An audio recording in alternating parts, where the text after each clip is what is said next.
De acuerdo, entonces para conocimiento de todos empezamos a grabar y le doy la bienvenida a la doctora Arias. Muchísimas gracias, Clau, por aceptar todo tuyo el micrófono. Al contrario, muchísimas gracias por su atención, por la invitación a compartir algunas de las ideas, investigaciones que hay con respecto a la posibilidad de mantener una vida cerebral saludable durante el envejecimiento. Y gracias a la Fundación Todo por Emi, Angélica, por esta invitación. Y voy a empezar a compartir mi pantalla.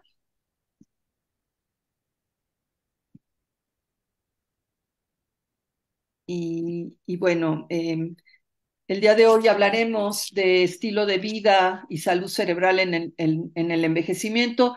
Es un tema muy interesante, no hay recetas mágicas, no hay super comidas, super medidas que podamos hacer para mantener la salud cerebral. En realidad, como van a ver a lo largo de la presentación, muchas de las medidas que podemos seguir para tener una vida plena desde el punto de vista cognitivo, desde el punto de vista físico, en el envejecimiento, pues son cosas que uno intuitivamente sabe que debe de hacer, pero que la investigación ha revelado cuál es la importancia desde el punto de vista fisiológico para que esto ocurra. El envejecimiento es una etapa muy importante de la vida, es la etapa en que culmina todo el desarrollo, toda el, las habilidades cognitivas, las habilidades sociales, de familia, personales que uno ha ejercido a lo largo de la vida. Y no es una etapa que necesariamente tenga que ver con falta ya de actividad o decaimiento cognitivo o estar encerrados. Al contrario, creo que tenemos que ver el envejecimiento como una etapa que tiene que ser revalorada, que tiene que ser una etapa plena para todos los sujetos que hemos vivido una vida de muchos años y que finalmente merecemos una vida eh, eh, plena y con el mantenimiento de un montón de actividades que podemos seguir realizando desde el punto de vista físico y cerebral. Desde el envejecimiento ha sido reconocido como una etapa de la vida, del desarrollo muy importante, y desde 1990 la OMS ha designado al 1 de octubre como el Día Internacional de las Personas Mayores. Ya casi dentro de poco, en octubre, se va a celebrar este día y hay una cantidad de pláticas y de eventos académicos y culturales y sociales en torno a este Día Internacional de las Personas Mayores. Algunos datos para enterarnos, por ejemplo, en México, cómo está la situación de los adultos mayores. Se puede decir que hacia 2020, estos son datos del INEGI, 15 millones de personas de 60 años o más habitan en México, lo cual representa el 12% de la población, que es una cantidad realmente importante. Por cada 100 niños o niñas menores de 15 años, hay 48 adultos mayores.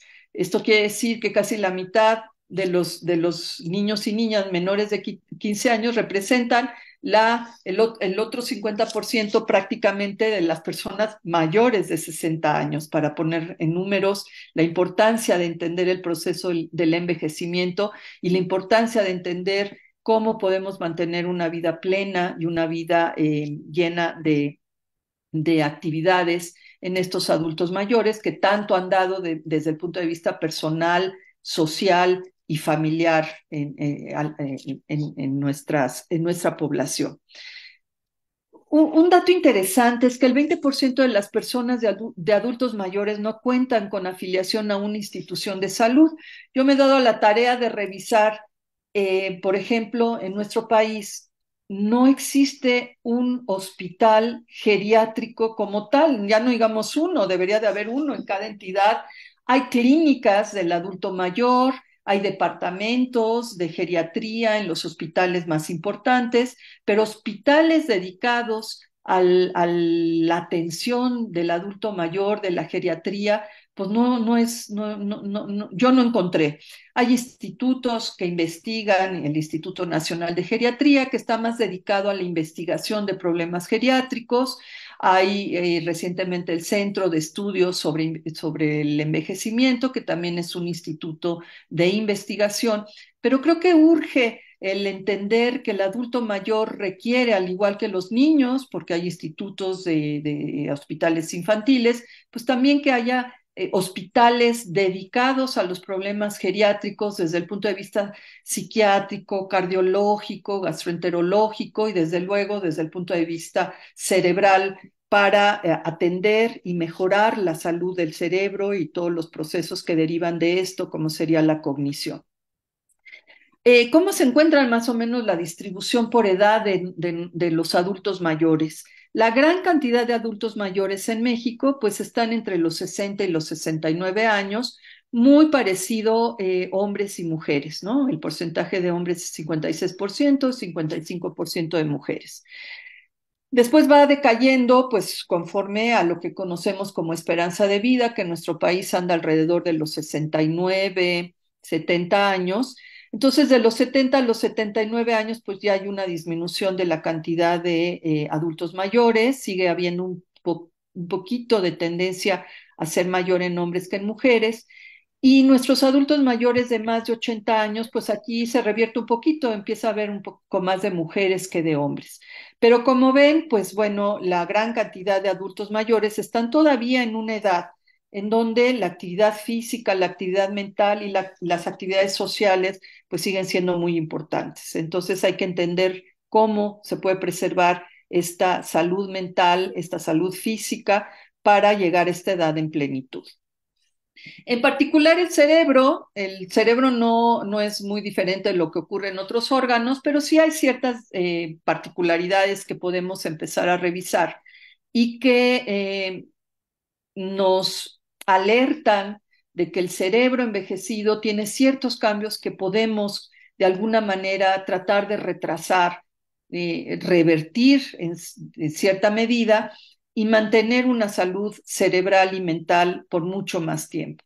El cerebro es muy importante porque mucho de lo que somos, nuestra historia personal, depende de lo que hemos vivido, de nuestra memoria y de cómo nos relacionamos con el ambiente. El cerebro nos permite estar en interacción todo el tiempo con el ambiente, responder a estímulos, responder a recuerdos, responder a un montón de información que nos permite estar conectados con el ambiente, por lo que la salud mental, la salud cerebral es fundamental para que un individuo pueda seguir conectado con su medio ambiente. Entonces, se han descrito algunos cambios en el cerebro envejecido.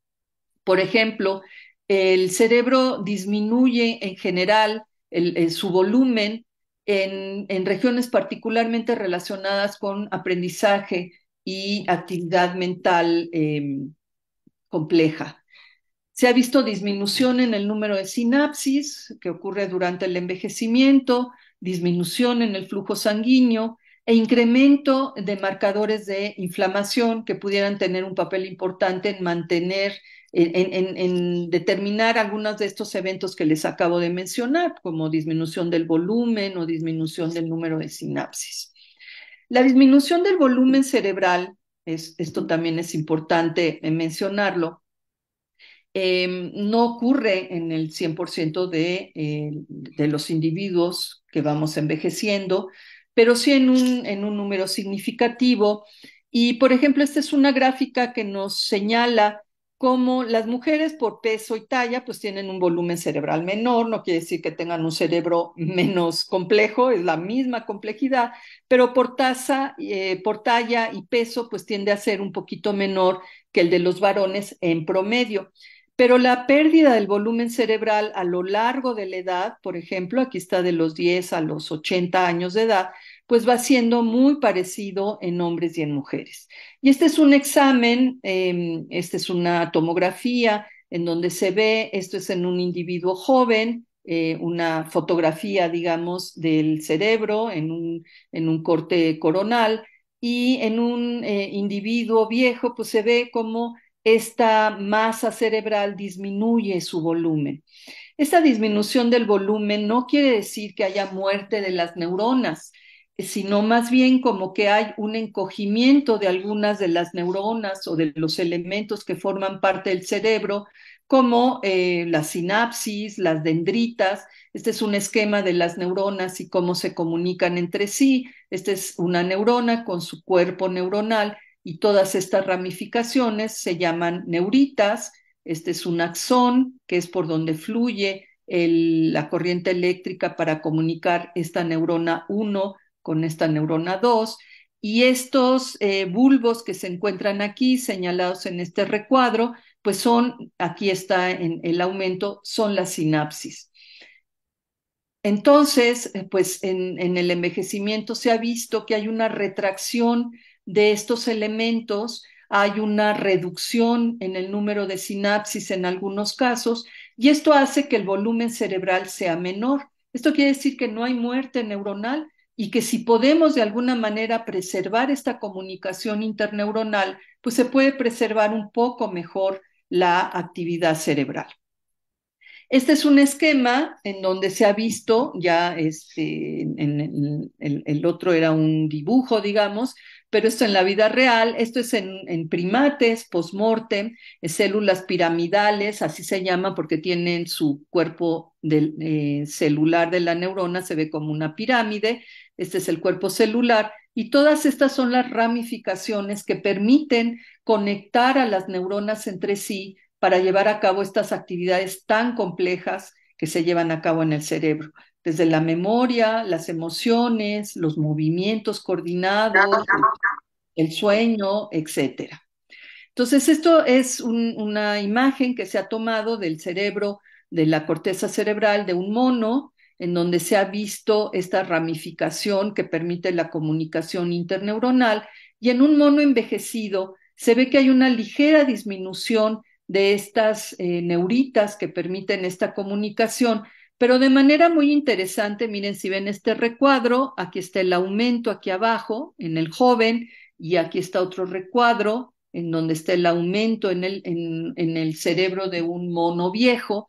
Y lo que llama la atención es que todas estas excrescencias o bulbitos que se observan en las dendritas son mucho menores en el viejo. Estos bulbos o estas ramificaciones chiquititas se llaman espinas dendríticas y es en donde ocurre la sinapsis y la transferencia de información entre una neurona y otra. Entonces, sí se conoce que en el envejecimiento, pues estas terminales posinápticas o espinas dendríticas van disminuyendo y son parte de la disminución del volumen cerebral. Nosotros en el laboratorio nos hemos dado también a la tarea de estudiar algunos de estos cambios en cuanto al número de sinapsis que ocurren. Estos son cortes del cerebro, de la corteza de ratas jóvenes y de ratas viejas, y hemos contado el número de sinapsis, de estos contactos que permiten la comunicación entre una neurona y otra. Aquí se ven muy bien las sinapsis porque todos estos puntitos oscuros que se logran ver aquí, todos estos son sinapsis. Dadas ciertas características de estos puntitos, podemos resolver si se refieren a sinapsis excitatorias o a sinapsis inhibitorias. La función cerebral tiene que tener un balance entre excitación e inhibición. Y, por ejemplo, en la corteza cerebral nosotros hemos encontrado, como se ha descrito en el macaco, como vimos en la diapositiva anterior, que hay una disminución pues casi del 15% del número de sinapsis. Y en el caso de la corteza cerebral, esta disminución ocurre en lo que se conocen como sinapsis inhibitorias. Entonces hay como una sobreexcitación no controlada de la corteza cerebral por la pérdida de sinapsis inhibitorias. Esto es algo que ocurre en el envejecimiento y que se puede controlar a través de la activación de vías inhibitorias o de una serie de medidas que vamos a ver a lo largo de esta plática. Otro de los cambios importantes que van ocurriendo en el envejecimiento y que de alguna manera también se pueden controlar, como venía en la diapositiva anterior, es un estado de inflamación. En el envejecimiento, por una serie de patologías, la diabetes, la obesidad, o algunos eventos relacionados con una pérdida del control autoinmune, se pueden llevar a cabo una inflamación que se llama de bajo grado, que va ocurriendo en todo el sistema, pero que también ocurre en el cerebro. La inflamación o la neuroinflamación tiene aspectos positivos durante el desarrollo cerebral, para el combate de microorganismos, la reparación y remodelación de circuitos neuronales y la comunicación entre el sistema inmune general y el cerebro para combatir una serie de elementos, digamos, dañinos que pueden ocurrir a lo largo de la vida. Pero también hay aspectos negativos cuando esta respuesta inmune se va activando. Perdón, se perdió tu sonido un segundo cuando empezabas a hablar de los aspectos negativos. Ay, perdón, a No ver, pasa nada. déjenme checar. ¿Ya me oyen bien? Sí, perfecto.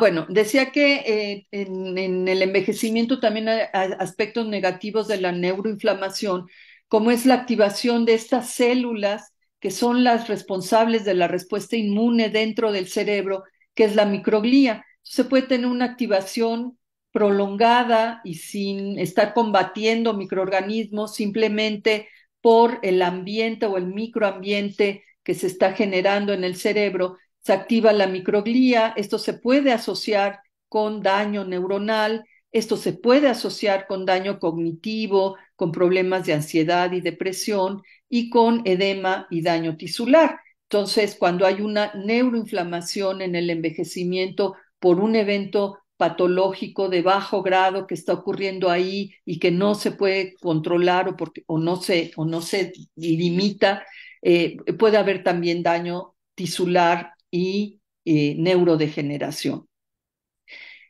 El desempeño en tareas de memoria en el envejecimiento va disminuyendo. Eso creo que todos estamos conscientes de que a lo largo de la vida, en la etapa del envejecimiento, la capacidad de aprender o de memorizar información va decayendo. Sin embargo, me gustaría en este sentido mostrarles lo siguiente. Este es un estudio, este es un índice de comportamiento en tareas de aprendizaje en ratas a lo largo de la edad de las ratas, de 4 a 6 meses, que son jóvenes, edad media de la rata, 16, 18 meses que ya empiezan a ser viejas y 24, 28 meses que son ya muy viejas.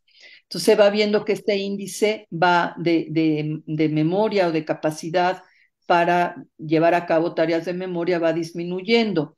Lo mismo se observa en monos jóvenes de 4 a 13 años o viejos de 19 a 30 años y lo mismo se ha encontrado en humanos de, por ejemplo, de 30 a 59 años y de 60 a 90 años. Este índice de capacidad de memoria va disminuyendo. Pero si ustedes ven, en realidad hay una población importante de estos ancianos de 60, 90 años que se comportan igual que los jóvenes de 30 y 50 años. O sea, se pueden distinguir claramente dos poblaciones. Una que tiene la memoria perfectamente preservada y otra población en donde sí ya hay un decaimiento franco. Entonces, esto llama la atención y parte de las investigaciones en envejecimiento cerebral se han enfocado en entender qué es lo que hace que se preserve la memoria en algunos individuos de edades avanzadas o qué hace que esta memoria se vaya perdiendo en individuos de la misma edad. Y de lo que vamos a estar hablando a continuación es que desde luego esto depende mucho de las interacciones entre el fondo genético de un individuo y su interacción con el medio ambiente, o sea, con su estilo de vida. Entonces,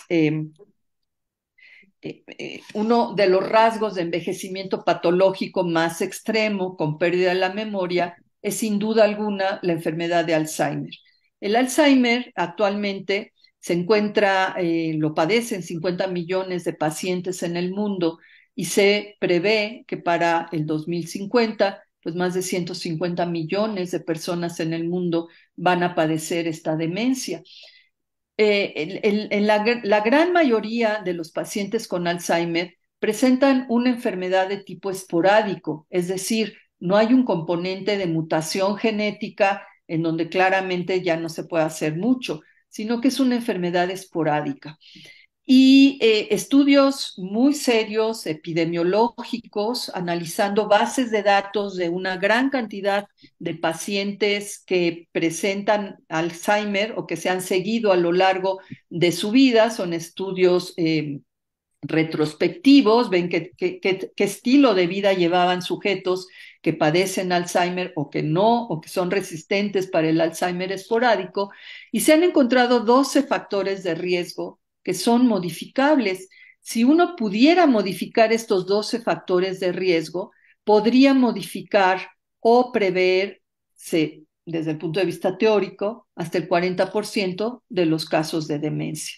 ¿Cuáles son estos factores de riesgo? Pues curiosamente son factores que uno sabe que pueden estar incidiendo en un envejecimiento patológico, como son la diabetes, la hipertensión, el traumatismo cranoencefálico, el tabaquismo, la contaminación ambiental, la obesidad que se presente después de la vida media, la falta de ejercicio, los episodios de depresión severa cerebral, bueno, depresión orgánica, digamos, no la tristeza, sino realmente un estado de depresión, el consumo de alcohol, este que es nuevo y que parece ser muy importante, el impedimento auditivo que va aislando a los ancianos porque no pueden oír y entonces se van aislando del contexto social, la pérdida de este contexto, de este contacto social, que es muy importante. Y aquí viene como altos niveles de educación. En realidad, yo lo veo más bien como una alta actividad cognitiva a lo largo de la vida, ¿no? Estar retando de manera constante las habilidades de aprender cosas nuevas en el cerebro. Entonces, en estos estudios epidemiológicos que han sido reportados en revistas muy serias, porque son estudios de grupos de individuos prospectivos, se analiza todos estos factores de riesgo, se ha visto que se puede prevenir la demencia, porque algunos de estos factores que están aquí enmarcados pueden reducir el daño neuropatológico. En el caso del Alzheimer, este daño se ha visto como la acumulación de una proteína que se llama beta-amiloide, o como la modificación de otra proteína que se llama tau, o como el daño vascular o la inflamación. Y algunos de estos otros factores, pues tienen que ver con incrementar lo que se llama reserva cognitiva, que vamos a ver más adelante, y que todo esto en conjunto podría prevenir la aparición de la demencia o por lo menos retrasar de manera importante la aparición de la demencia. Entonces, esto nos habla de que realmente hay una intervención preventiva para mantener una actividad cerebral sana y para prevenir un deterioro cognitivo severo, como sería la demencia de Alzheimer. De manera muy interesante, también recientemente se ha visto que en estos factores de riesgo, digamos, para tener un decaimiento cognitivo a lo largo del envejecimiento, tiene que ver mucho con el metabolismo de lípidos, de las grasas, porque tanto la obesidad, como la diabetes, la hipertensión, el colesterol alto, se ha visto que son situaciones de riesgo para padecer demencia de Alzheimer, en conjunto con algunos factores genéticos de riesgo, que son genes que no necesariamente están mutados, no hay mutaciones, pero sí la presencia de cierta forma de estos genes que favorecen que haya más colesterol o que haya una acumulación de lípidos dentro de las neuronas, pueden generar un alto riesgo de daño neuronal y de demencia de Alzheimer, digamos, ¿no?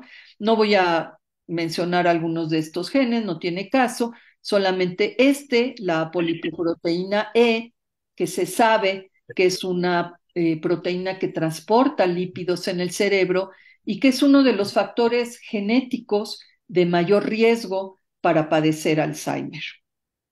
Entonces, en conjunto, esto nos está diciendo que condiciones del estilo de vida pueden tener una repercusión importante para limitar la buena salud cerebral o inclusive llegar a producir un daño cerebral relacionado con la demencia de Alzheimer. En este sentido, en mi laboratorio, no voy a entrar en detalles, pero sí nos ha interesado ver cómo alimentar ratas y volverlas un poco obesas tiene repercusiones importantes en aspectos bioquímicos, pero también en la morfología de neuronas en el hipocampo, que es una región relacionada con la memoria y que se ve muy afectada en la demencia de Alzheimer.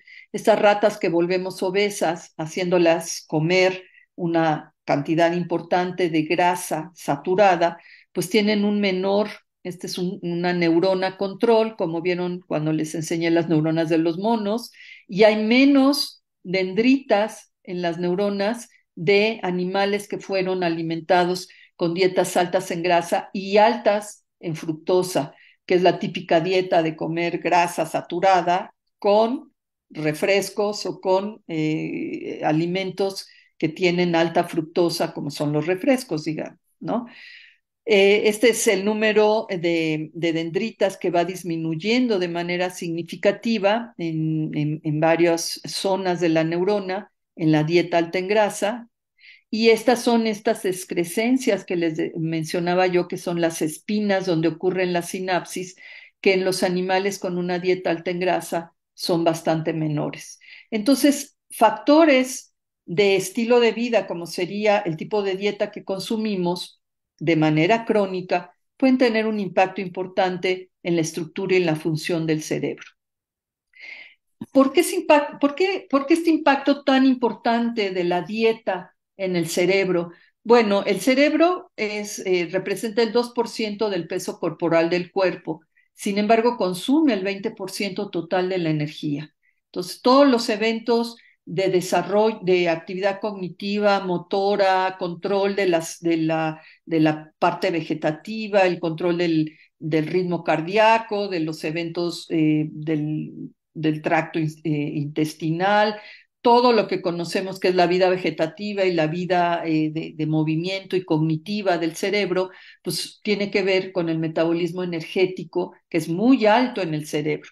Todos hemos experimentado que cuando baja la glucosa hay un pobre desempeño, falta de concentración, pero también cuando hay niveles altos de glucosa, como ocurre en la diabetes mellitus, de niveles altos de glucosa circulante, pues también hay bajo desempeño verbal, y se ha demostrado que hay un bajo desempeño de tareas de pensamiento abstracto. Entonces, la bioenergética sistémica de un individuo afecta de manera muy importante la función cerebral. El cerebro es un tejido muy caro en términos energéticos, por esto que les mencionaba. Representa el 2% del peso corporal, pero utiliza el 20% de la energía que ingerimos. Y esto queda representado de manera muy interesante porque la comunicación entre las neuronas en un momento dado, cómo está funcionando el cerebro, gasta 300 micromolas de esta molécula de energía que se llama ATP por gramo de tejido por minuto para mantener la comunicación entre las neuronas. Y este gasto por minuto es lo mismo que gasta un músculo de la pierna al correr un maratón.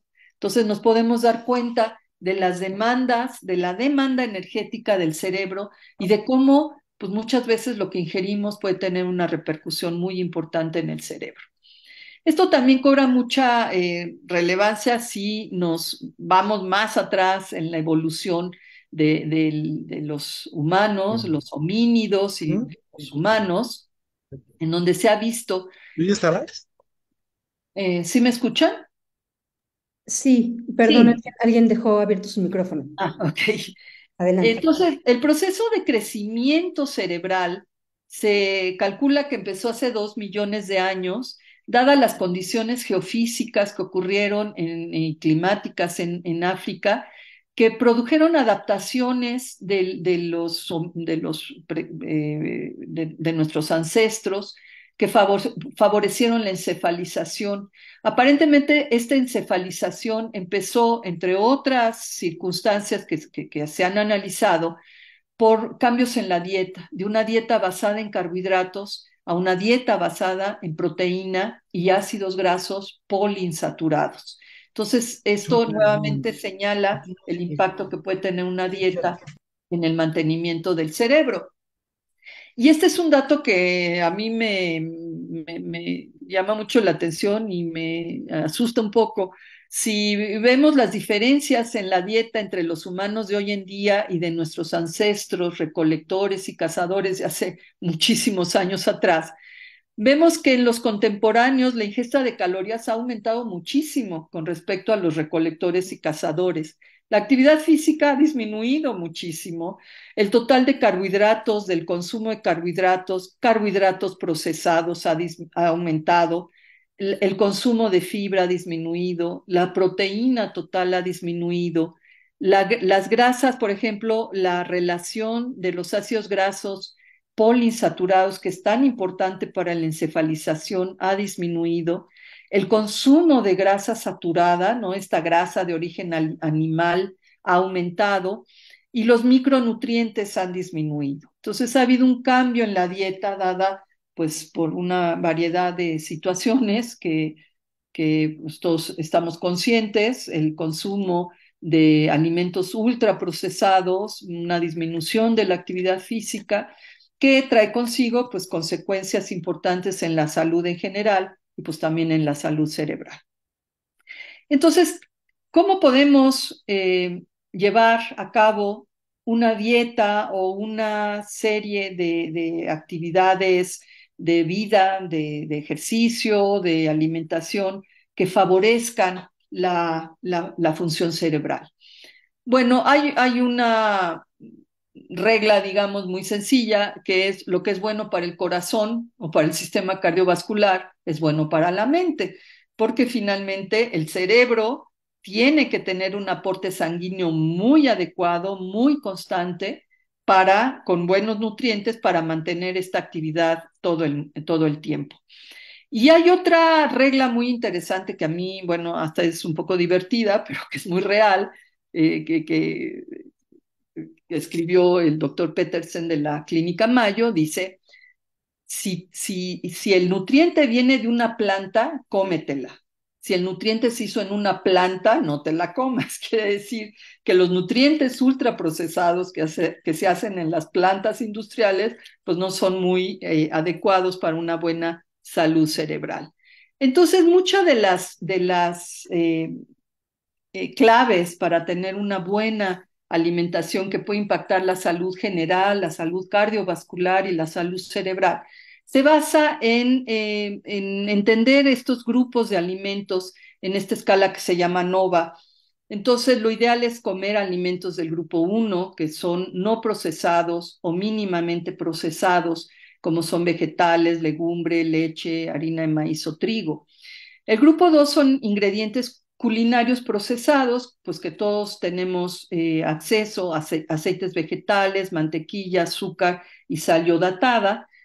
El grupo 3 incluye comida procesada o industrialmente hecha, que aquí ya hay que empezar a reducir el consumo. Son vegetales envasados, carnes o pescados ahumados, quesos tradicionales, y lo que se tiene que evitar definitivamente o llevar al mínimo su consumo son los productos del grupo 4, que es la comida ultraprocesada, que está comida hecha por procesos industriales, las bebidas azucaradas, la alta fructosa de los refrescos, comida empaquetada con conservadores, colores artificiales, estabilizadores de colores, etcétera.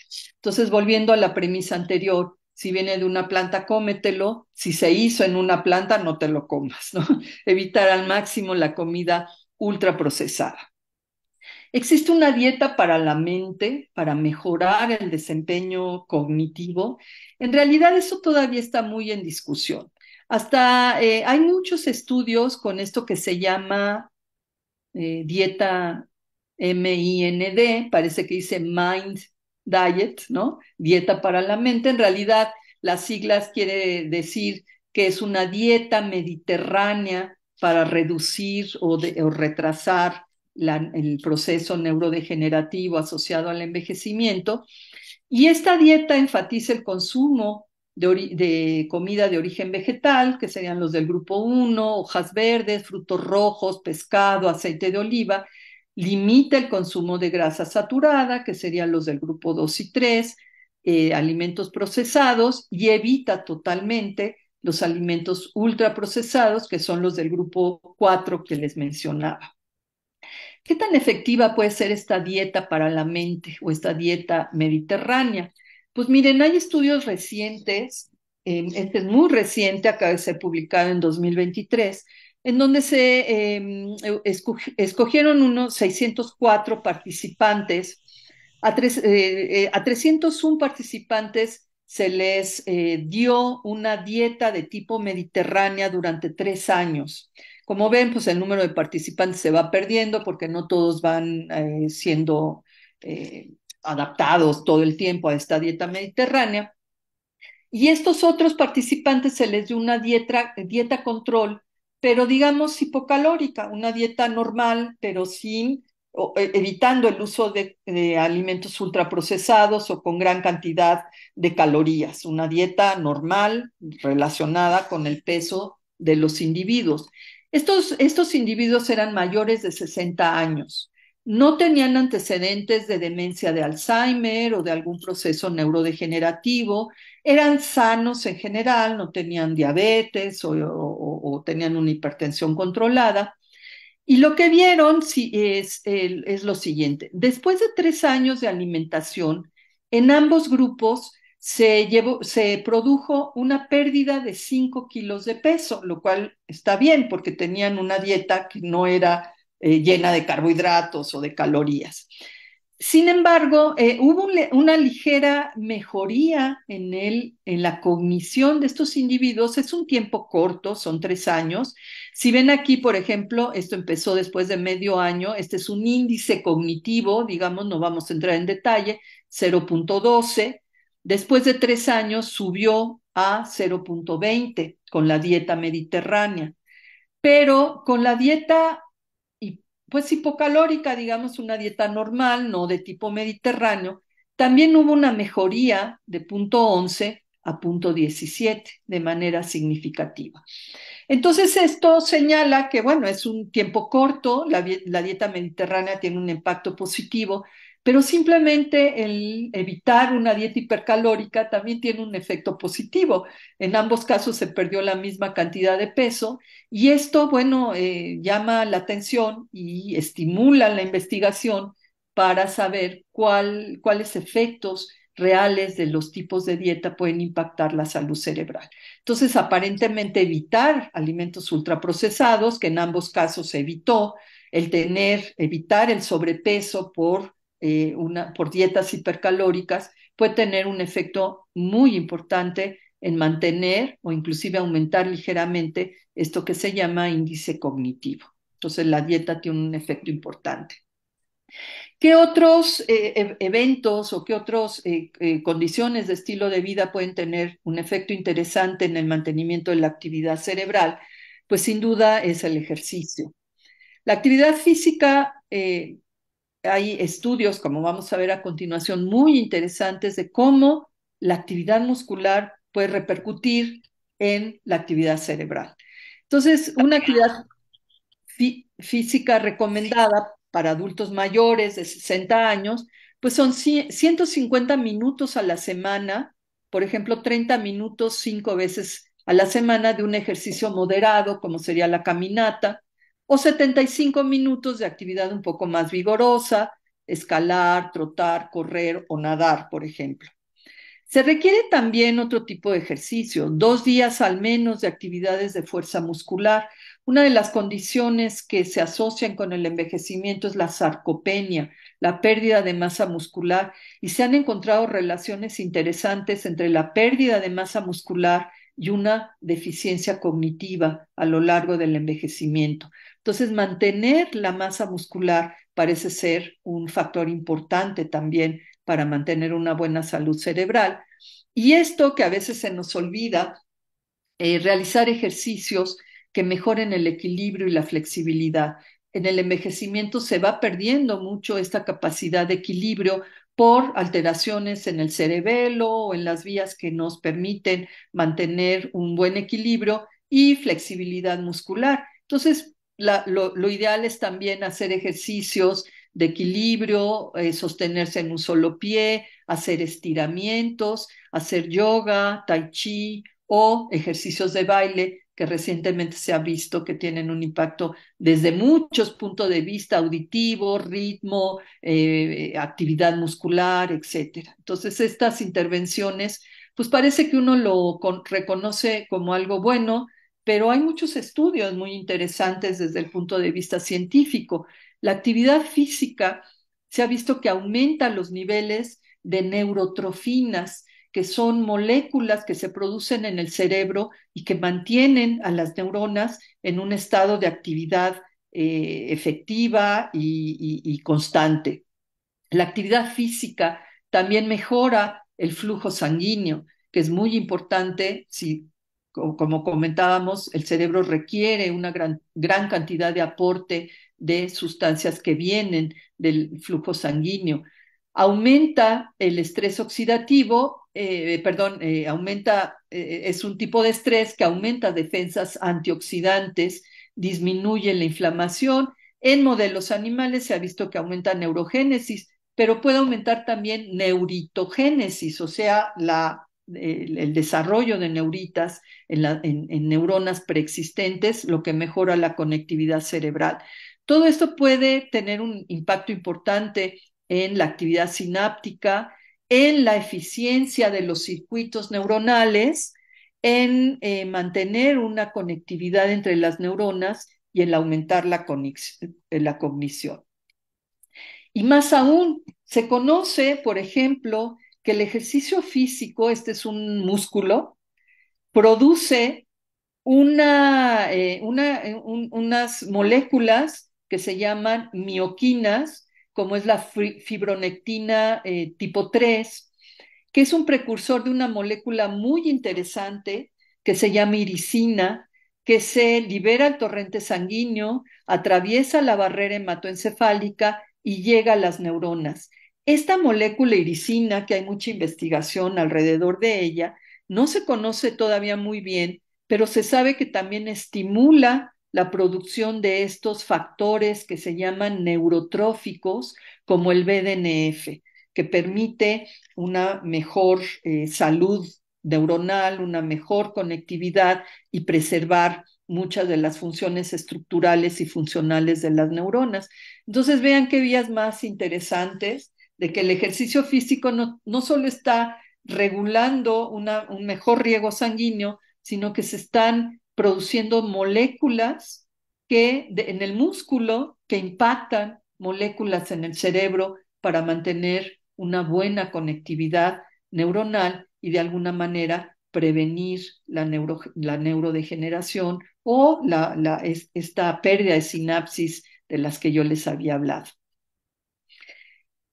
Otro factor importante que mencionamos para mantener una buena salud cerebral a lo largo de la vida es la reserva cognitiva. Existen estudios en que, a pesar de que en el cerebro se empiecen a llevar a cabo una serie de cambios neuropatológicos, neuroinflamación, pérdida de sinapsis, si uno tiene una alta reserva cognitiva, aunque estos eventos estén ocurriendo, aunque haya neuroinflamación o pérdida de sinapsis, como hay más sinapsis por esta estimulación constante cognitiva, en realidad el punto en el cual pudiera haber un estado, digamos, de demencia o de falta de actividad cognitiva adecuada, pues se retrasa muchísimo en la vida.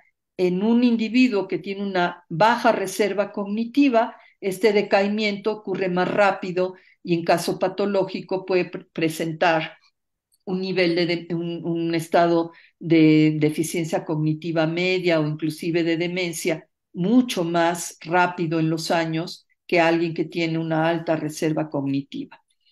¿Cómo se estimula la reserva cognitiva? Pues bueno, el afecto, el apoyo social, la educación, digamos, yo aquí se me hace muy vago ese concepto, yo diría el retar la mente, hacer actividades novedosas, ¿no? Leer, aprender algo nuevo.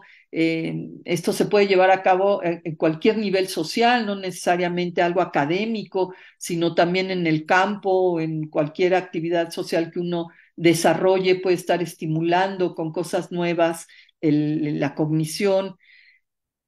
Factores como la dieta, el ejercicio, evitar las sustancias de abuso como el alcohol, el tabaquismo, exponerse a experiencias novedosas. El entrenamiento cognitivo es muy interesante para los que tienen acceso a estas pruebas cognitivas o hacer rompecabezas o hacer sudokus o pruebas matemáticas, pero bueno, a mí me gusta pensar que no se restringe a algo a los que uno puede tener acceso de manera preferencial, sino que en cualquier ámbito social en el que nos desarrollemos podamos tener acceso a una actividad cognitiva de muchos niveles, experiencias nuevas, experiencias afectivas, experiencias de retos cognitivos a cualquier nivel pueden aumentar esta reserva cognitiva y ser muy efectivos.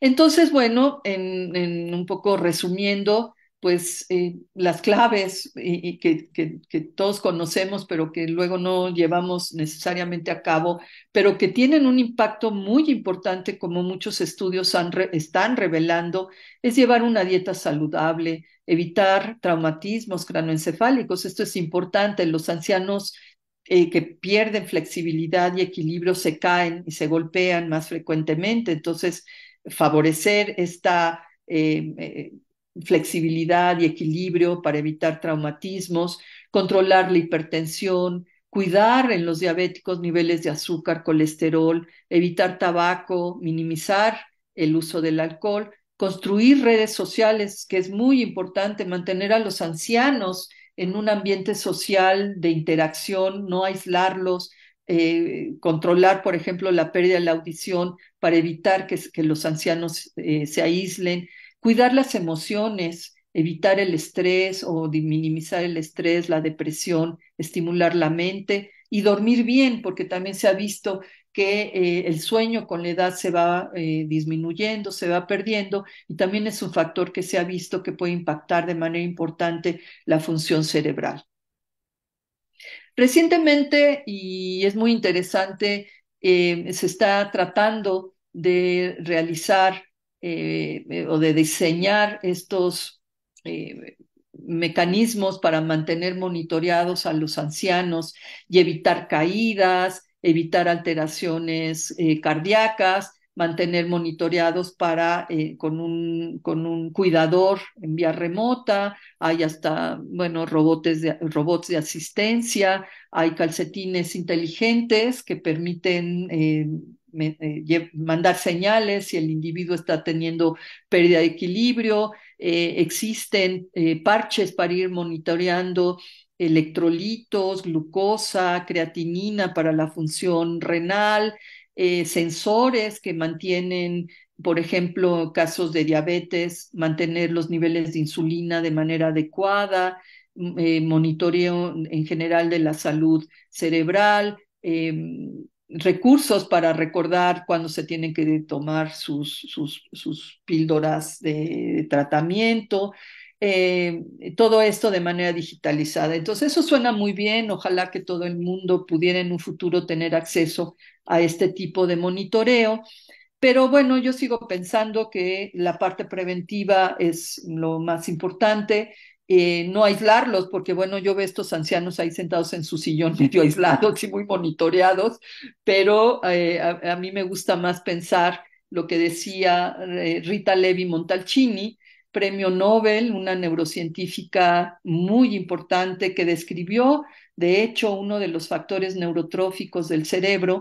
Rita Levi Montalcini nació en 1909, murió a los 103 años. Cuando iba a cumplir 100 años, ella mencionaba, el cuerpo se me arruga, es inevitable, pero no el cerebro. Mantén tu cerebro ilusionado, activo, hazlo funcionar y nunca se degenerará. Yo, bueno, ampliaría esto con ten una buena alimentación, haz ejercicio físico, pero esta parte de mantener el cerebro activo creo que es muy importante. No aislarse y mantener a los ancianos realmente conectados con una cantidad de actividades que pueden ser todavía muy importantes para mantener estas redes sociales, estas redes también desde el punto de vista afectivo y que pues es algo que los ancianos se lo han ganado porque han contribuido de manera muy importante a lo largo de su vida, a la vida personal, a la vida familiar y a la vida social. Entonces, bueno, con esto terminaría. No sé si haya algunas preguntas que quieran hacer. Pues antes que nada, muchísimas gracias, Clorinda, por esta plática. Y abrimos tanto el chat como los micrófonos, así que cada quien, si se anima a hacer preguntas, con mucho gusto, las pueden hacer directamente o ponerlas en el chat y yo se las voy leyendo a la doctora Arias. En lo que se animan, creo que hay una pregunta que siempre surge en torno a este tema y es, aunque lo mencionaste de alguna manera, Clo, la diferencia entre enfermedad de Alzheimer espontánea y heredable. Mucha Ujú. gente se cuestiona si tiene un familiar con Alzheimer, sobre todo la mamá, el papá, que desarrollaron la enfermedad, si a ellos inevitablemente les va a dar. Entonces, tal vez puede ser un punto de interés general sobre lo que puedas comentar. Sí, muchas gracias por la pregunta, es muy importante. En realidad el Alzheimer, digamos, medio inevitable, es el que se conoce como Alzheimer genético, pero aquí sí hay mutaciones muy bien estudiadas de algunos genes, pero afortunadamente esto ocurre en menos del 2% de los casos de Alzheimer. El Alzheimer esporádico, independientemente que el papá o el tío haya fallecido con Alzheimer, si no hay una mutación, entra dentro de la definición de Alzheimer esporádico. Y a lo mejor el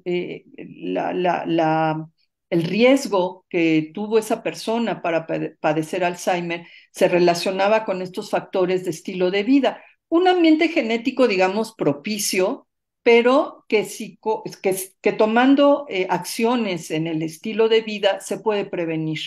¿No? A lo mejor estas personas tenían cierto ambiente genético, pero además eran diabéticos, pero además tuvieron un infarto cardíaco, que eso se ha visto en ciertos casos de Alzheimer, el antecedente de haber tenido un infarto, o tuvieron un traumatismo cráneoencefálico severo. Entonces, estas relaciones que tienen que ver con factores modificables, si no es este genético, que es muy raro, aunque el papá haya tenido Alzheimer, no necesariamente uno lo va a padecer. Ahora, si el papá tuvo Alzheimer porque tenía digamos, un ambiente genético propicio, pero yo tengo algo de ese ambiente genético y además soy diabético y no me cuido y además fumo y tomo mucho alcohol y además tomo grasa saturada y soy hipertenso, pues las posibilidades de riesgo se duplican, ¿no? O se triplican. Y entonces, bueno, si yo tuve un familiar que lo padeció, a lo mejor hay cierto ambiente genético, no mutaciones, pero cierto ambiente genético que con el estilo de vida se puede prevenir. Es muy interesante porque en realidad, a pesar de que el Alzheimer se dice que en el 2050 va a aumentar 3 veces a 150 millones en el mundo, en países con un ingreso per cápita alto, por ejemplo en Inglaterra, y en Países Bajos, en Holanda, Dinamarca, se ha visto que la frecuencia del Alzheimer se ha estabilizado e inclusive empieza a bajar un poco. Y esto tiene que ver con este conocimiento de cómo impacta el estilo de vida en retrasar una situación como sería la demencia de Alzheimer. Entonces, alguien que no se cuida y que tiene un estilo de vida con un ambiente genético propicio, pues a lo mejor a los 70 años va a tener algunos síntomas de deterioro cognitivo que puede ir avanzando, y alguien que tiene ese mismo, digamos, antecedente de riesgo genético, pero que además tiene un estilo de vida no propicio, pues lo puede presentar, o bueno, que tiene un estilo de vida muy sano más bien, pues a lo mejor nunca lo va a presentar porque se le presentaría a los 120 años, ¿no? O a los 110 años este deterioro cognitivo. Entonces sí es muy importante reconocer que el Alzheimer en su gran mayoría es de tipo esporádico, que se han reconocido factores de riesgo y que hay una interacción muy importante e interesante entre el medio ambiente y pues la carga genética, pero no por mutaciones. Y bueno, por ahí vi, me parece que ya no me metí a hablar de la dieta y la microbiota, pero pues por ahí creo que vi al doctor, ahorita, Santoyo, ahí anda, exacto, ahí que anda. él nos podría mencionar. También hay muchos estudios acerca de cómo el tipo de dieta determina el tipo de microbiota y cómo la microbiota intestinal también puede tener cierto efecto, ¿no? En aspectos de la cognición, de depresión, de ansiedad, etcétera. Entonces, definitivamente hay interacciones muy interesantes entre el cuerpo, la parte sistémica y la salud cerebral, que hay que mantener siempre bien, ¿no? Gastrointestinal, cardiovascular y no comerse cosas hechas en plantas. Bueno, a ver, tenemos aquí varias preguntas en el chat, pero antes la doctora Heréndira Bendaño levantó la mano. Adelante, por favor. Hola, buenas tardes. Gracias, Clorinda. Como siempre, es un placer escucharte. Ay, gracias, Erendira. Y bueno, yo quería preguntarte dos cosas que a lo mejor saltan para mí. Desde hace tiempo he escuchado como mucho alrededor resultados, ver, hablar, personas que hablan de lo positivo que puede ser tomar estatinas. Quiero Ujú. escuchar tu opinión. Estas controlan triglicéridos, si bien, pero muchos les atribuyen, además de controlar el colesterol, obviamente evitar accidentes vasculares, pero casi siempre se les atribuye con un muy buen performance cognitivo, ya en edades tardías. Esa sería, me gustaría escuchar qué opinión tienes respecto a esto. Sí, Y la segunda es, estos genes, ya ves que hay como ahorita está, digamos, de moda, buscar cómo alargar la vida, ¿no? Quieren ujú. así como la fuente de la eterna juventud. Entonces se habla de algunos genes como Matusalén y entonces a ver si provocar la autofagia podría ayudar un poco este equilibrio entre la senescencia y la proliferación celular. También me gustaría escuchar tu opinión al respecto. Ah, sí, muchas gracias, Erendira.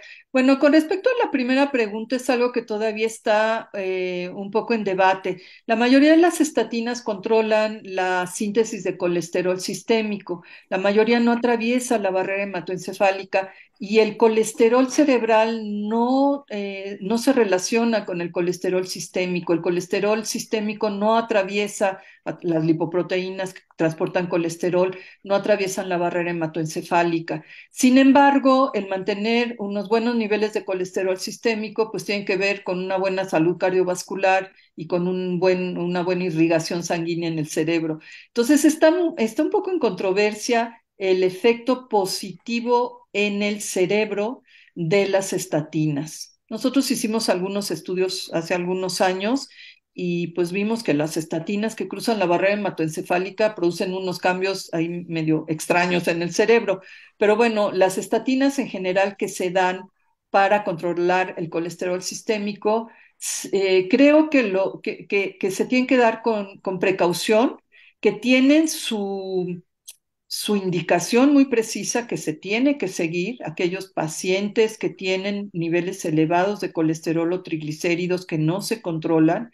Creo que muchos médicos las están dando de manera indiscriminada, lo cual tampoco creo que sea muy bueno, porque el colesterol también cumple funciones importantes, pero básicamente creo que se refiere a mantener una buena salud cardiovascular, o sea, evitar la aterosclerosis y evitar que haya alteraciones en el riego sanguíneo a nivel cerebral. Aunque, repito, las estatinas, la mayoría de las que se dan tomadas no afectan el colesterol como colesterol cerebral.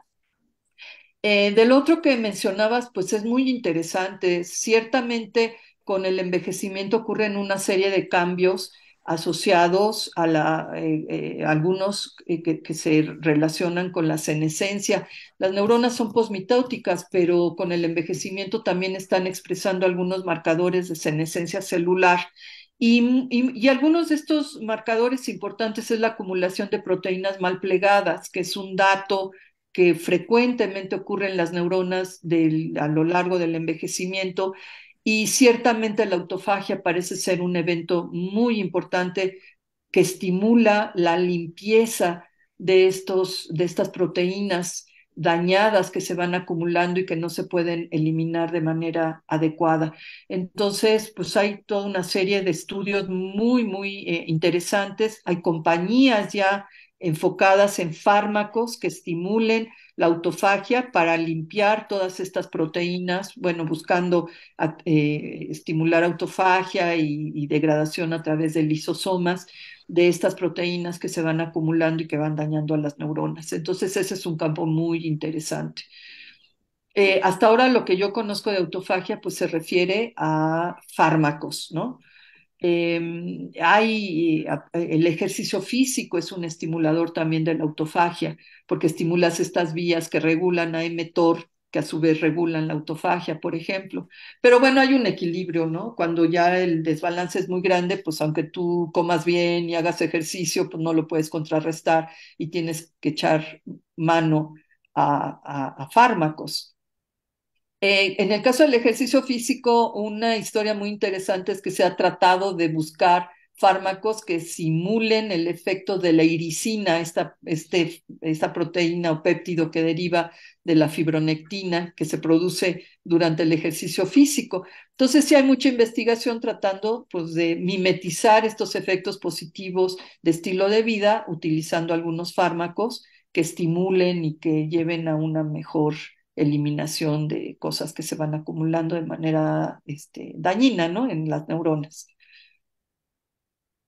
Muy bien. Bueno, antes de darle la palabra al doctor Santoyo, tenemos aquí varias felicitaciones, que es una excelente plática, que es muy interesante para ir planeando el futuro, que la plática fue muy amena y muy clara.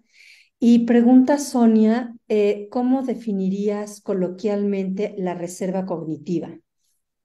Pues la reserva cognitiva la definiría como una mayor conectividad en circuitos que tienen que ver con memoria, aprendizaje, inclusive circuitos de sueño que permiten un mejor descanso y un mejor reseteo de algunos de los circuitos cerebrales. Entonces, reserva cognitiva yo la extrapolaría con una mejor sinaptogénesis y conectividad que mantenga un circuito activo, a pesar de que se pierdan algunas sinapsis, todavía haya muchas funcionales y que permitan que ese circuito siga activo de manera bastante eficiente. Muy bien. Isaac. Hola, hola, doctora Hola Clorinda. Isaac, ¿cómo estás? Pues quiero agradecerle por su plática. Me quedé sumamente entusiasmado con toda la información que nos brindó de una forma clara, de una forma secuencial que te va llevando a esta historia tan impresionante y tan bonita como es el envejecimiento, ¿no? Entonces, pues bueno, me sumo también a las felicitaciones. Y mi pregunta es muy puntual sobre esto que comenzó a hablar acerca de este vínculo que cada vez parece más evidente entre nuestras comunidades de bacterias intestinales y la funcionalidad o la salud del sistema nervioso. Y no sé usted qué puede opinar acerca de el uso de fermentos naturales o probióticos farmacéuticos en esta etapa tan crítica de la vejez, porque hay un vínculo muy interesante en esta etapa de la vejez. La microbiota intestinal tiene una caída muy considerable en la diversidad y en la abundancia de ciertos grupos bacterianos que favorecen, por ejemplo, diferentes componentes de inflamación, etcétera, ¿no? Entonces, ¿Qué opina usted acerca de la incorporación? Vi estos resultados sobre la dieta mediterránea y la dieta control, pero sin O el uso calórica, de ajá. grasas. Parece que las diferencias no son muy, aunque dicen que hay significancia, atraviesan el cero en los intervalos de confianza, son Ujú. diferencias muy, muy bajas. ¿Qué Sí. opina usted sobre la incorporación en este tipo de dietas, quizás sobre una variable extra que sería a largo plazo el uso de estos probióticos a través de fermentos naturales, etcétera? Ay, es un tema súper interesante. Ya no añadí algo de esto, pero hay estudios muy importantes acerca del consumo de estos productos. Por ejemplo, el kefir, ¿cómo se llama este coreano? Kimchi o estos compuestos que derivan de fermentos. Y curiosamente, en estas sociedades en donde consumen productos más fermentados, pues sí hay como una mejor salud durante la vejez.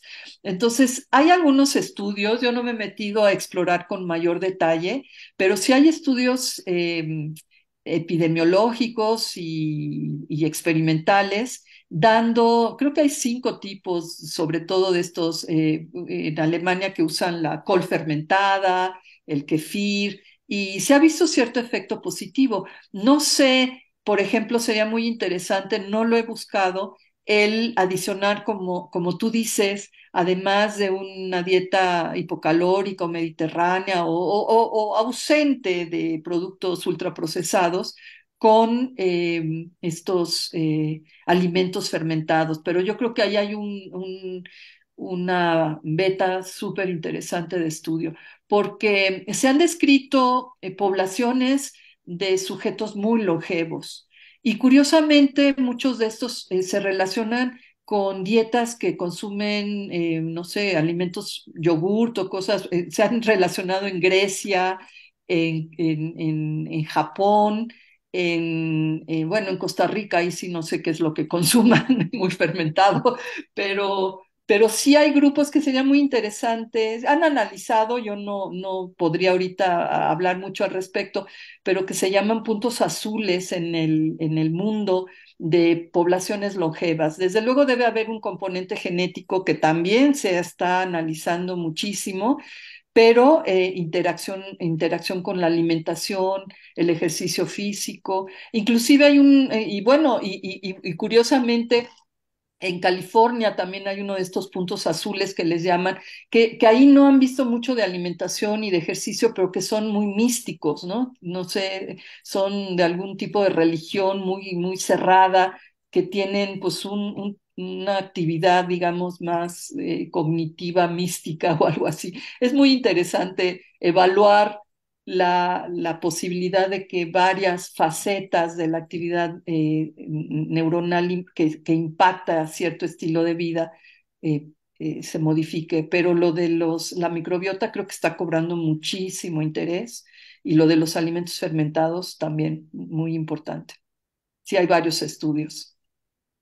Muchas gracias, doctora. No, de qué. Aquí me llegó una pregunta a mí a nivel personal y dice, ¿qué dispara los cambios que ocurren durante el envejecimiento? O sea, entiendo que si bien estamos hablando de las posibilidades de cómo evitarlo, la pregunta es, ¿y qué dispara que todo esto empiece a ocurrir de forma fisiológica? Eso es lo que entiendo que dice. Híjole, es la pregunta del millón. O sea, el envejecimiento no ha sido seleccionado evolutivamente, porque la evolución ha ido en los humanos y en la mayoría de las especies en función de hacer individuos muy aptos para la reproducción. Ya después de la reproducción a la evolución le vale gorro, ¿no? Digamos, la mayoría pues mueren en accidentes o cuando operaron todas estas fuerzas importantes para mantener y ir desarrollando las diferentes especies, pues lo importante en la evolución es llegar a la vida reproductiva y mantener los genes relacionados con una reproducción eficiente. Hay todo tipo de teorías, hay varias teorías sobre qué pasa con el envejecimiento y una de ellas tiene que ver que muchas de estas vías metabólicas que se seleccionan para favorecer la reproducción y el crecimiento celular y el desarrollo celular. Después de que pasa este periodo de reproducción, empiezan a ser dañinos. De hecho, muchos de los parámetros de envejecimiento, uno habla de las arrugas, pero en realidad hay una hipertrofia de la piel. O sea, la piel, si se dan cuenta, pues va creciendo, sigue creciendo cuando ya no debería, ¿no? O hay una remodelación ósea, ¿no? Se va perdiendo masa de hueso porque hay actividad muy intensa de unas células que se llaman osteoblastos, que se empiezan a comer al hueso. Entonces, híjole, esa es una pregunta relevante que hay mucha gente estudiando, pero que probablemente tiene que ver con la evolución y con la selección de vías que son aptas para la reproducción y que después de la reproducción, pues ahí estamos a la deriva.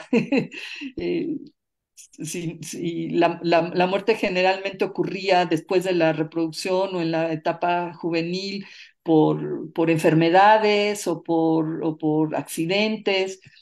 Y con la medicina, pues se va prolongando y prolongando cada vez más, y pues se ven estos genotipos, fenotipos y demás, que es la vejez, ¿no? Lo cual, pues es muy interesante y bueno. Ok. Muy buena pregunta, pero muy complicada. Bueno, muy interesante para la investigación que va en ese sentido. Y no sé si te acuerdas, Ángel, en alguna clase que vimos, hay especies en el reino animal que aparentemente son inmortales, ¿no?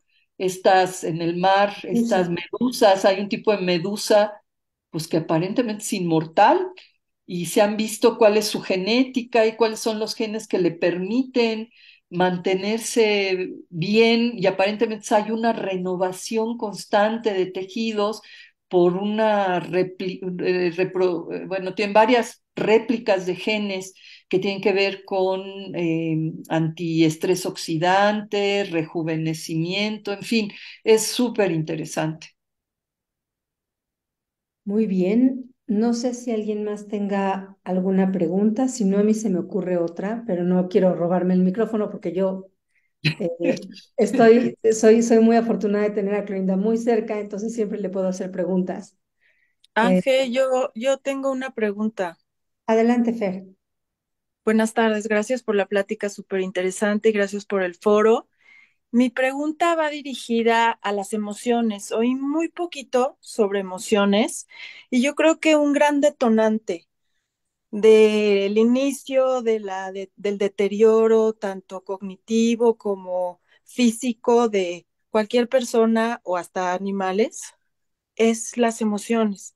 En el momento que nos sentimos abandonados, en el momento que ya no pertenecemos, o sea, se detonan estas emociones y entonces empieza la degeneración. Uno de los grandes eh, narradores de esta degeneración es el doctor Hammer en Alemania en los ochentas. Y bueno, me gustaría si nos pudiera comentar un poquito al respecto, sería súper interesante porque va de la mano con la pregunta justo que pasó. ¿Cómo empieza? ¿De dónde? ¿Por qué? Obvio la edad, obvio lo que se usa se gasta y se acaba, pero también siento yo, y por lo que he leído e investigado, que voy muy de la mano con la medicina energética, que es totalmente basada en emociones que detonan algo fisiológicamente en el cuerpo y hacen una degeneración de uno de varios órganos o desencadenan una serie de bioquímicos en el cuerpo que nos llevan a una enfermedad crónica, que nos llevan a algo agudo y quizás hasta la muerte. Entonces, me interesa mucho conocer opiniones y bueno, si hay alguna recomendación de a dónde dirigirme para buscar más información sobre esto, aparte del doctor Hamen, que se dedicó muchísimo tiempo a estudiar este tema, me encantaría conocerlo. Gracias. Sí, muchas gracias por la pregunta. Yo creo que es muy relevante y a lo largo de la plática tocamos algo de esto. Definitivamente los ancianos que se aíslan, por eso uno de los factores de riesgo que se ha reconocido actualmente en estos estudios epidemiológicos que no se reconocía, por ejemplo, y parece algo trivial, es la pérdida de la audición. Un anciano que no oye que constantemente está preguntando qué dijiste, empieza a ser aislado y empieza a quedarse en su mundo. El estrés y la depresión es un detonante muy importante de una pérdida de, digamos, de conectividad adecuada en relación con esto de la reserva cognitiva. La reserva cognitiva también tiene que ver con el afecto, por eso yo les mencionaba que en muchos artículos siempre viene alto nivel educativo y la educación, y eso se me hace muy abstracto. A mí me parece que esa reserva cognitiva tiene mucho que ver con la interacción social. Entonces, en los ancianos, y eso está muy comprobado, estas redes sociales de apoyo, de comunidad, del abuelo que es reconocido, que se le pide opinión, que está involucrado en decisiones familiares, en un ambiente también de otros ancianos de la misma edad, el tener actividades sociales es fundamental. La depresión es uno de los factores de riesgo para un decaimiento cognitivo severo. Entonces, dentro, además de la hipertensión, la diabetes, el tabaquismo, la depresión, el aislamiento, sí juega un papel importante y hay estudios desde el punto de vista experimental y epidemiológicos que respaldan esto. En uno de las diapositivas que les presenté sobre factores de riesgo para el deterioro cognitivo, viene claramente la depresión y la pérdida de sociabilización. Entonces, estoy totalmente de acuerdo en que ese puede ser un factor. Finalmente, eh, somos entes sociales y mucho de nuestra interacción con el ambiente tiene que ver con eso, con la parte afectiva, la parte de reciprocidad, de empatía, uno puede bailar solo, ¿no? Pero si uno baila en un ambiente con amigos es totalmente diferente. Entonces estoy muy de acuerdo. No podría ahorita, voy a buscar referencias, pero más especializadas, pero sí se conoce. Y hay estudios súper interesantes para el Parkinson. Hay terapias también en Alemania de baile, de tango y de demás, y este tipo de baile para mejorar inclusive la parte motora. Y es un estímulo muy interesante desde el punto de vista motor y cognitivo. Uno en el cerebro siempre bueno, se había venido hablando de regiones, ¿no? Esta región determina el movimiento, el cerebelo solo tiene que ver con equilibrio. Y ahora se sabe que están interaccionadas. El cerebelo, que era clásicamente una región relacionada con equilibrio y movimiento, tiene que ver con cognición. Entonces, si uno estimula la parte de equilibrio y de movimiento, pues estimula la cognición. Y esa estimulación pues, se puede dar en múltiples entornos, ¿no? No nada más el físico, sino también definitivamente el emocional. Sí, totalmente de acuerdo. Muy bien. Oye, y ahora que hablabas de la pérdida de sinapsis inhibitorias, ¿hay correlato de que haya mayor hiperexcitabilidad cerebral en los ancianos? ¿Se disparan las crisis epilépticas? No, no tanto crisis epilépticas, pero por ejemplo en los ancianos hay una mayor excitabilidad en la corteza prefrontal. Ya en algunos ancianos uno siempre dice, bueno, se perdió el freno del frontal, ¿no? Que nos mantiene con cierto comportamiento social, digamos, que nos avisa de en qué entorno podemos hacer qué cosa. Y sí, en la parte frontal, en corteza, se ha visto cierta hiperexcitabilidad, no necesariamente relacionada con crisis epilépticas. En el Alzheimer cada vez hay más estudios de que de manera incipiente, en etapas tempranas, hay grados de hiperexcitabilidad muy bien localizados en corteza y en zonas temporales, por ejemplo, que son las primeras que se van dañando. Entonces, sí hay como una pérdida del freno. Las neuronas inhibitorias son muy sensibles a la hipoxia, por ejemplo. Entonces, si hay un pobre aporte sanguíneo o alteraciones vasculares, hipoxias puntuales, en fin, puede haber alteraciones de manera más específica en neuronas GABAérgicas, neuronas inhibitorias. Y por cierto, el estrés puede producir alteraciones en el flujo sanguíneo, por ejemplo, y alterar también todo, bueno, finalmente se va concatenando, ¿no? Entonces es difícil separar el cerebro. Todas las funciones tienen que ver, ¿no? La emoción, el estrés, pues también tiene su sustrato cerebral. Entonces es una representación de algo que se está activando en el cerebro y finalmente también repercute, por ejemplo, esta pérdida de GABAérgicas, los ancianos, la depresión, la ansiedad que no se controla por el aislamiento y por el miedo a la muerte, ¿no? También hay y porque no hay una buena pensión y porque se acaba el dinero y porque no hay dinero para las medicinas, en fin, es el origen de estrés y depresión pues varía mucho de sociedad a sociedad, pero la repercusión viene a ser la misma, ¿no? Claro. Muy bien, pues muchas gracias por esta ronda de preguntas. No sé si queda alguna pregunta en el tintero para alguien. Si no, sigo viendo emojis de felicitaciones y entonces, pues ya lo último que me resta es agradecerte una vez más por esta excelente plática que fue, creo que muy iluminadora para muchos de nosotros y esperamos en algún momento volver a contar con tu presencia en este ciclo de conferencias. No, muchas gracias, Angélica, muchas gracias a todos por la atención y bueno, creo que es un tema realmente relevante y apasionante por todo lo que se mencionó y todas las dudas, ¿no? ¿Qué nos lleva a envejecer y cuál es la mejor manera de envejecer con dignidad y de la manera más sana posible, ¿no? Así es. Pues Bueno, pues gracias. entonces también muchas gracias a todos por estar aquí y ya les estaremos enviando la invitación para la siguiente conferencia. Que pasen todos buenas noches. Hasta luego, muchas gracias. Luego.